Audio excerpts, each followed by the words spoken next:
My dear friends, all of us are familiar with the story of Yaakov and Esau, Jacob and Esau, who are really, I guess, the main focus of this week's parsha, Parshat Toldot.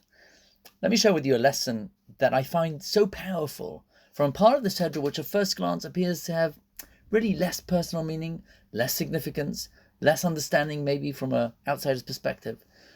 But Rebbetzin Jungreis suggests that really upon closer examination of that particular passage, it reveals to us the very history of our people and the very essence of the eternal resilience of the Jewish people.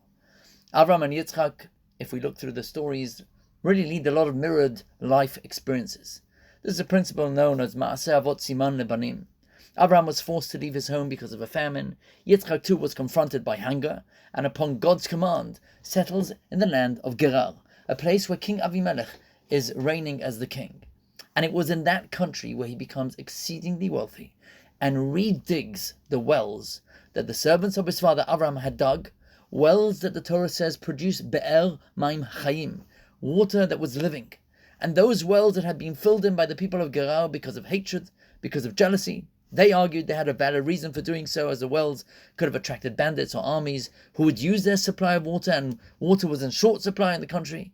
But Yitzchak not only opened the wells, but he called them by the very same names his father had. What a message.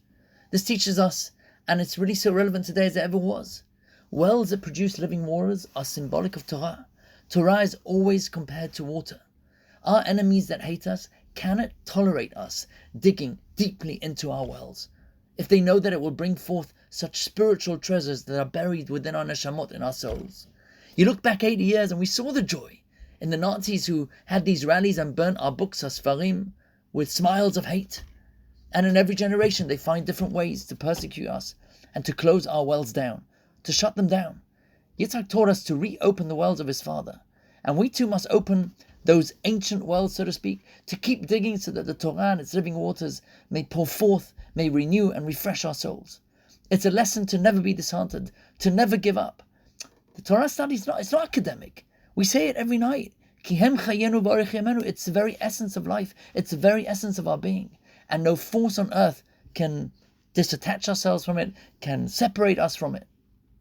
When Yitzhak calls a well with the same names that his father used, he's teaching us that when it comes to spirituality, you've got to go back to your roots. You've got to go back to the foundations that our parents set forth for us. And if we don't even change the names, then of course we have to retain the way of life that our ancestors paved for us.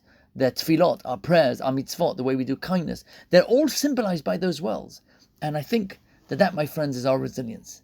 Every generation has encountered people, enemies, despots who will shut down our wells. Whether it was the communists, whether it was the Spanish Inquisition, whether it was the Nazis, they all tried, but they failed. The Torah that was once studied in the mighty yeshivot of Europe wasn't consumed in the flames 75, 80 years ago. That Torah found new life in America, in Israel, the world over, wherever Jews lived. My friends, in the blessed country that we live in, under the grace of Her Majesty the Queen, the United Kingdom, our wells have not been shut down. We do not have to endanger our lives in order to study Torah. We just have to dig deeply into our hearts and renew our commitment to the Brit, the covenant with Hashem. And if we do that, I honestly believe that there is an authentic truth here, that each and every single one of us will indeed discover a wellspring of Be'er Maim Chayim, a wellspring of living waters, a wellspring of treasures. Shabbat Shalom.